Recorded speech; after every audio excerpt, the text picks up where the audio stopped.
Welcome to Brainstorming. I'm Anna Tizard, award-winning dream punk and deeply weird fantasy author.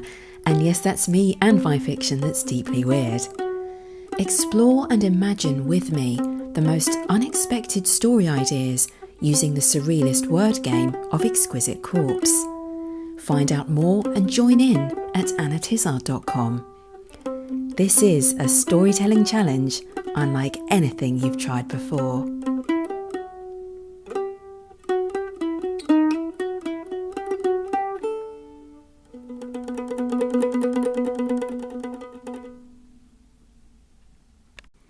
Hello, imaginative people. I'm Anna Tizard, and this is episode 46 of Brainstorming. We are now well into January. I hope the new year is treating you well, though it is tough, I've been finding, getting back into the swing of things in the cold and the dark.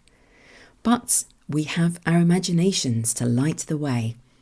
I like to think that I help create balance in the universe by jamming as much creativity, wonder and inspiration into a half-hour show as an antidote to the excessive seriousness that can so easily take hold in our lives. Once again, I will play 3 rounds of Exquisite Corpse, pulling words at random from the socks of destiny, perhaps your words, to generate bizarre and intriguing writing prompts, with some assistance from the pause button. And if you're having a bit of a tough time of it this January, I hope that this show might prove to be your pause button, a moment outside the ordinary. Without further ado, bring forth the socks of destiny.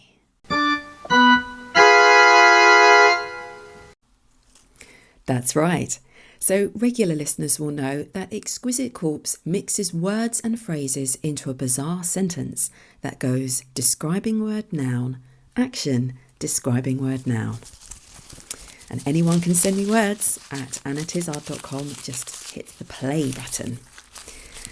So let's see what our first word is.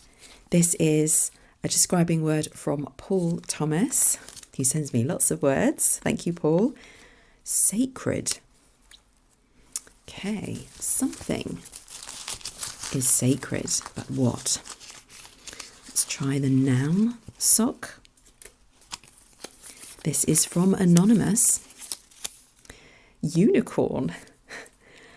Okay, interesting. As if a unicorn wasn't magical enough already.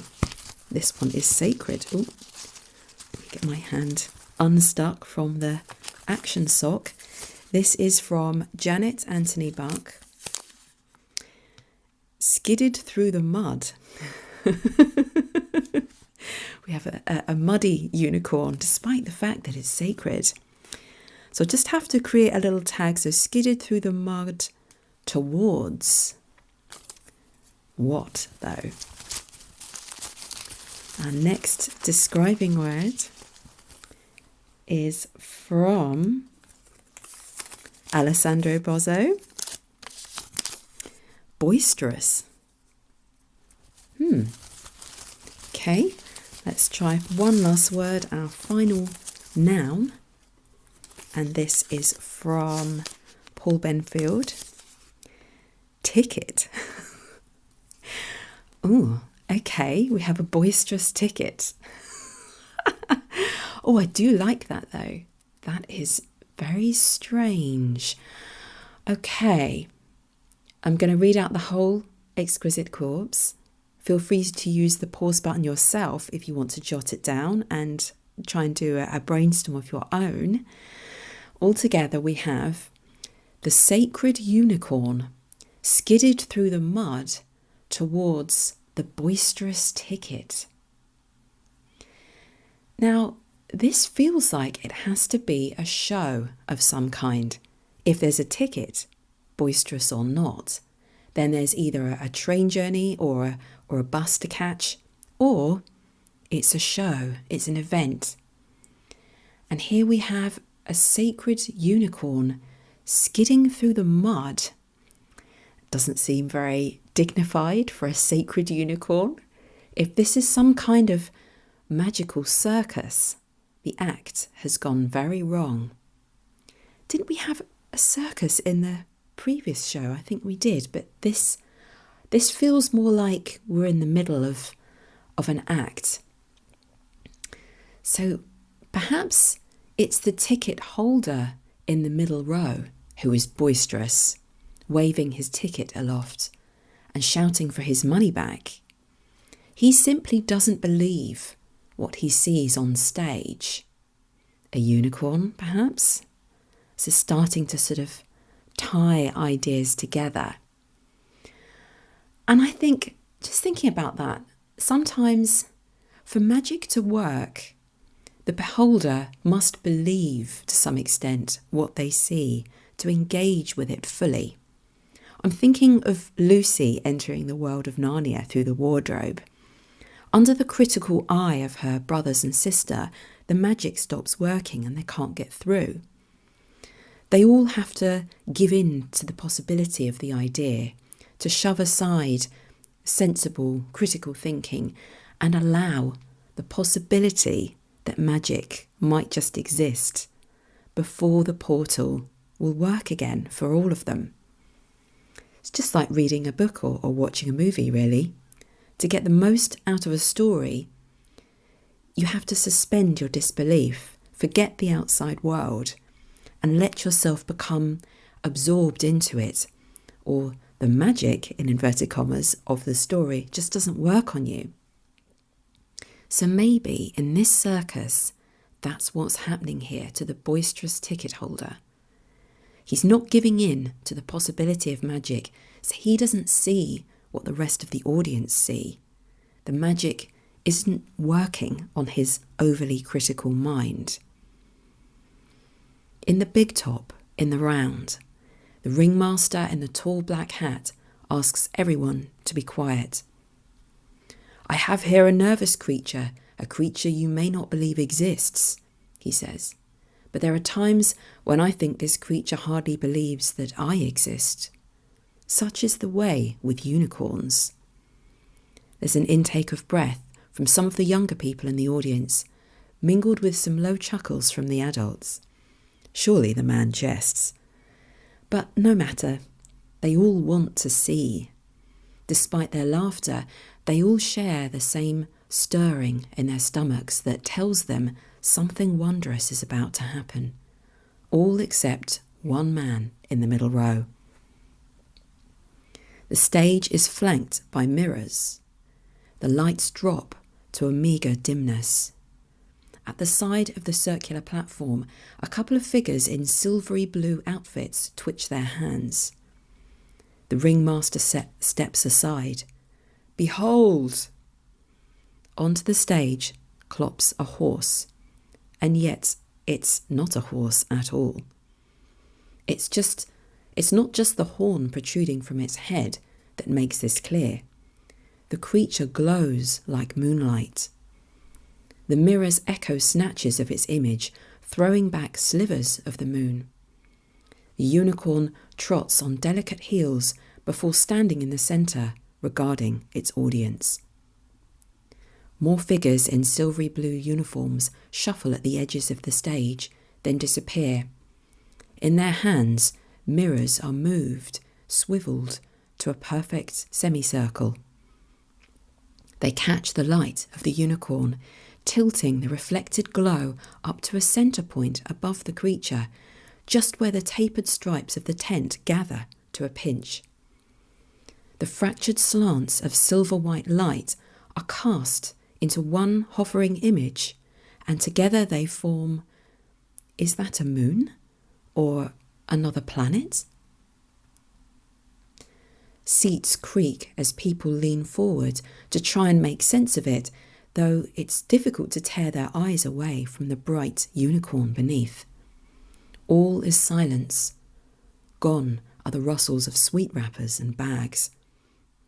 Except one voice pipes up, sending a shudder through the whole audience. "What is this nonsense?" A boisterous tone, laced with alcohol and disbelief. "Come on, he shouts. Next! Now the unicorn glares. It fixes its stare on a single point in the audience, it must be the man who shouted, and flicks its mane. Stamping the ground, it snorts. The powerful shanks of the creature look to be as solid and muscular as that of a warhorse, even through the ethereal shimmer. The ringmaster holds up both hands. Now, now, Dream Biscuit, gently now. Too late. The unicorn bolts into the audience, kicking up mud from the edge of the round. People leap from their seats, sideways, anywhere, out of the way. One lone man stands slowly from his seat, his face transfixed, as the beast descends upon him, flailing its hooves. The lights come up. The screams die down, screams people were hardly aware of a second ago, but now they hear them as echoes in their heads or as a sensation in their throats. The unicorn and the man have disappeared. Everyone back in your seats, please, calls the ringmaster. Muttering in confusion and disorientation, people gradually move back, still craning their necks to the space where, just a moment ago, they saw. Nothing to see, it's all right, the host smiles. Was it a trick? Or just part of the show? Or is that what the host wants them all to believe? Where did the man go? Where did the unicorn go? And what was that strange light, that phantasm that hovered above the unicorn on stage? If it really was a unicorn? A good place to start a story is in a short list of questions. The advantages to plunging straight into a story like this when you have no idea what's going to happen next, or just a little inkling, is that you get to think like the reader, because the reader doesn't know either. This way, having written a scene as a discovery writer, you're more likely to recognise intuitively which questions or mysteries burn brightest, which mysteries are the best ones to draw out and work on, to weave in suspense for the reader in the rest of the story, because you yourself are feeling that exact same suspense in that moment. And that will also come across better in your style and tone, the atmosphere that you create through your writing, because of what you're feeling as you write it. Such is the beauty of discovery writing. Right, I think it's time for another exquisite corpse. Okay, so our next describing word is from Captain Random 10. Heroic. Okay. Something or someone is heroic. What will it be? From our noun sock, I have a word from Alessandro Bozzo again.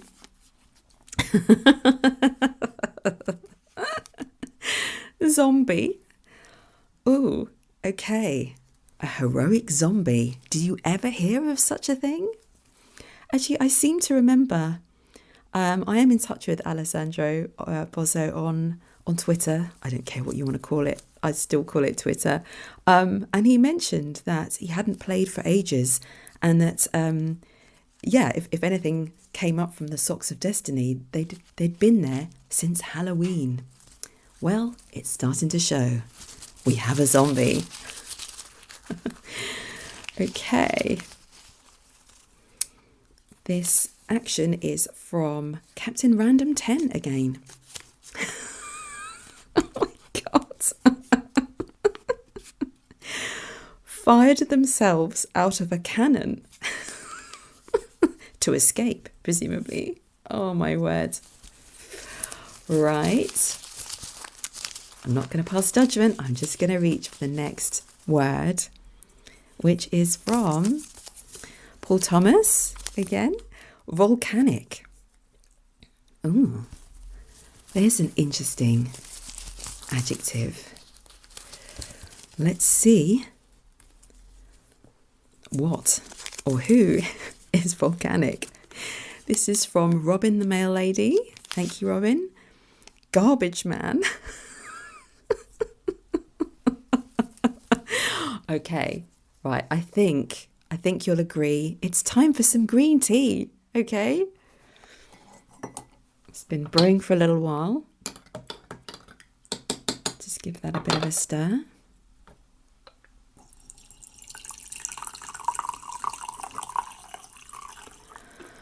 I definitely need this.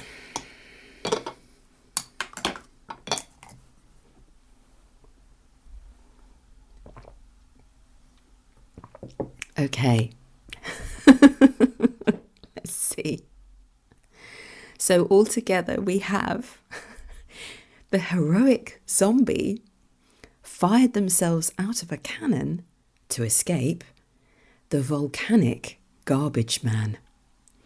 Wow. We have a zombie who is in horror of a garbage man. So desperate to escape this terrifying garbage man, our zombie is willing to fire themselves out of a cannon.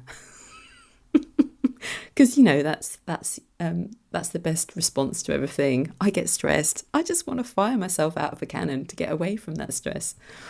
Well, maybe zombies think differently. It's a different life. But a volcanic garbage man, what is that? Someone who lives in a place where there are active volcanoes, so some ash has got mixed up with the trash. That would be, I suppose, the closest to a reality-based interpretation, if we can even use the word reality anywhere near this sentence. But we have a zombie in this tale, and a cannon. And I'm a fantasy writer, so what are you going to do? So I think maybe we need to just accept that this is comic book worthy and dive straight into that, no holds barred. Is the volcanic garbage man a crazed beast with volcanic powers who can shoot lava through his fingertips, yet whose day job, under which he hides his secret identity, is a refuse collector? Why would a fantastical beast whose very veins stream with lava want to collect garbage for a day job, even if it is a good cover? Is it because it's an outside job, so it helps him cool off? That might not work so well in summer. He might want an office job with aircon in summer. Or is he using the job for something? Is he collecting information, searching for information? They do say you can learn a lot about someone from their bin, especially if they're not careful about shredding their bills. Then again, even if they did shred their bills, you could still get the gist of someone's dietary habits from the empty packets or vegetable shavings.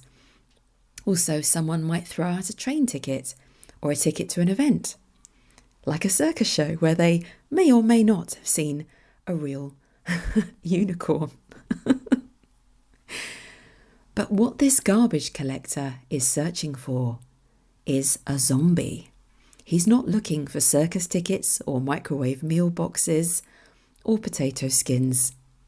He's looking for human remains. A sign that someone is actually a zombie and trying to cover it up. This could get very ghoulish very fast. It could be the basis for some horror fantasy, maybe urban fantasy, certainly sounds like it. But then again, before you get too serious about it, keep in mind that the heroic zombie fired themselves out of a cannon to escape the volcanic garbage man. There's a cartoon-like quality to this, so why not try and turn it into some kind of twisted comedy? Very bizarre.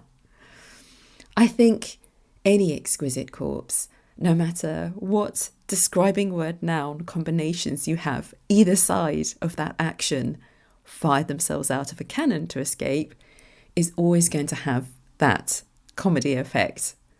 It could be fun, if a little extreme. Let's try for another exquisite corpse and see if anything more sensible comes up. Okay.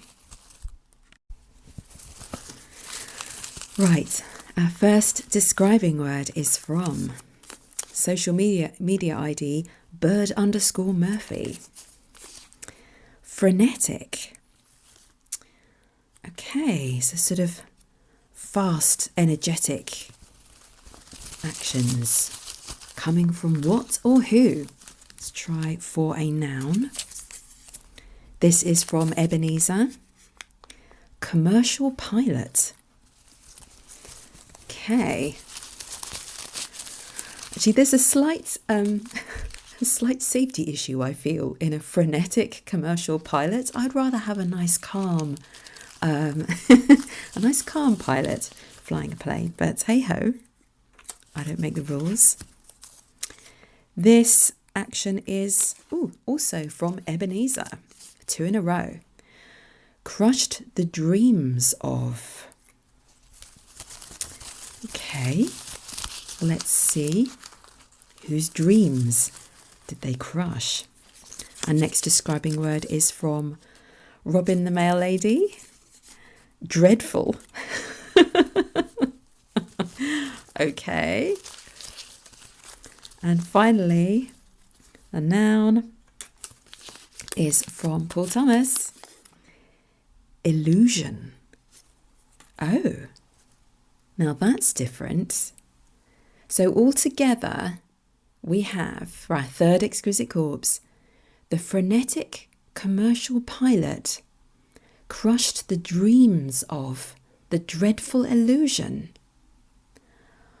Oh, that's so weird. The action crushed the dreams of, if it were followed by another noun like a person or any noun that could be interpreted as a person, this would tell us that the person's dreams were crushed by a frenetic commercial pilot. Maybe because of safety issues, I don't know, just being frenetic. It's like, calm down. And dreams would, of course, mean ambitions or wishes, things they planned for. But the meaning of the word dreams, I think, is utterly changed here because of the describing word noun combination that comes after it. Crushed the dreams of the dreadful illusion. It becomes a positive thing. Dreams are or can be a kind of illusion, and a nightmare or something dreadful, a dreadful vision, could be said to be a dream of a dreadful illusion. So it's like an omen or something like that. How very strange that your mixed up words are playing games with meanings and interpretations of quite common words. So overall, it sounds like a frenetic commercial pilot crushed a nightmare. They crushed something bad or some terrible illusion or vision. So that's a good thing, but it does land us in the middle of some kind of freakish nightmare. How does a commercial pilot crush a nightmare? Whose nightmare? Her own? A colleague working with her in the cockpit? Someone else, a passenger on board her plane as she's flying? And of course, the dream or vision must have some kind of impact on the waking life of people, on real life, because otherwise you really don't have a story. This is one of the central concerns, by the way, I think, of dream punk as a genre. And dream punk writers, we don't want to be associated with films or stories where, in the end, it was all just a dream, like a get-out clause for tying things up in a proper, satisfying ending. That is like the opposite of what we're trying to write. Dream punk as a genre is generally based on the fact that we live so much in our minds these days. What happens in the mind is part of our reality. It's a big part. And as fantasy authors, we like to throw in some bizarre, impossible things to imagine new ways in which dreams or altered states of consciousness, or simply things in our minds, have a real impact on situations in life. Likewise, the dream or illusion that our commercial pilot manages to crush must pose an actual threat to people in the story. Otherwise, who cares what happens in this story? Now, if you're going to tackle this story idea, you could choose any dream or illusion you like. It doesn't have to be anything to do with the pilot's day job. You could start building a character from any details you like. She could be haunted by something in her past or someone. But I'm going to take inspiration from her role and imagine that everyone who is on the plane that she is flying has dozed off, and under the influence of some chemically induced or enchanted sleep, they're all having a vivid dream of the plane crashing.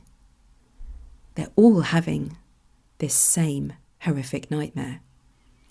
Perhaps it's a toxic sleeping gas that's been released inside the plane. And somehow our pilot has managed to dodge it, to be able to notice what's going on and to grab an oxygen mask just in time. But she will have breathed in a little bit of that gas, and her eyelids droop for several seconds. In that time, in her mind's eye, she sees a lush green jungle, a wild place. The hoots of monkeys echo from the canopy high above. She's staggering around on the forest floor, searching for any sign of where she is and for a stream where she can refill her water bottle. Behind her, the plane squats on a mangle of broken trees. She tries hard not to think about the crash landing a few minutes ago, those heart-thumping minutes while she struggled to keep control, with not a single sound from the sleeping passengers behind her. Was this an act of terrorism to bring the plane down? Why then the sleep? But this isn't just any sleep. She hurries on, wondering if she should try and climb one of these trees to see where the nearest town or village might be. A jolt shakes her awake. She's in the cockpit, losing control of the plane. Securing the mask over her mouth, the next few minutes are a blind panic as her tangled mind strives to pull apart the strands of a dream of being in the jungle, of having crashed already, and this reality now, trying to call for help while guiding the plane into a steadier position so she can land it. Behind her, the passengers are silent, sleeping. Beneath her, the tall jungle trees that she recognises reach towards her. She's already walked among them in her dreams. Well, that was pretty weird. Let's just have a look at what we've had today. Loads of different ideas. We've had a strange circus show that's gone horribly wrong. Or has it? A peculiar creature followed by an even more peculiar disappearance. A mystery that perhaps can only be solved by writing the story. Will you solve it? Then we have a zombie story, although the more interesting character has got to be, for me anyway, the garbage collector who's hunting the zombie in an ordinary-looking suburb by sifting through the rubbish on his round.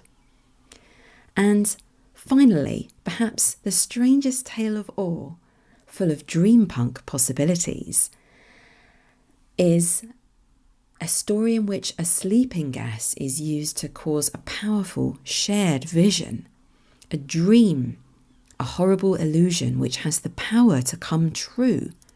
How? Through the collective force of the plane passengers' thoughts? A mystery is such a great place to start, not just when reading a story, but when writing one.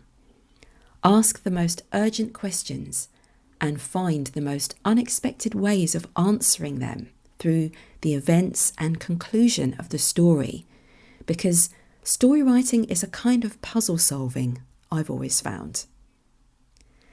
But speaking once more of dreampunk, I will have some dreampunk related news very soon.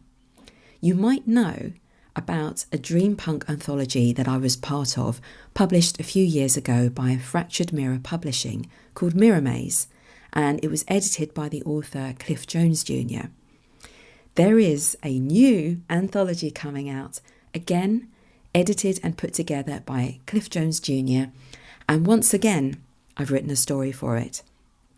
Somniscope is for release soon. If you'd like more information in the meantime, just go to www.cliffjonesjr.com and have a look for Somniscope. Or if you just put cliffjonesjr.com/Somniscope. SOMNI scope. More to come on that next time. Until then, go forth and be inspired. I hope you enjoyed today's brainstorming. You can find out more about Exquisite Corpse and my series, The Book of Exquisite Corpse, at tizard.com. Subscribe to my e-newsletter and you'll get volume 1 for free. And while you're there, why not submit a few words to the Socks of Destiny on my play page? You may inspire me or inspire yourself to write a unique new story. See you next time.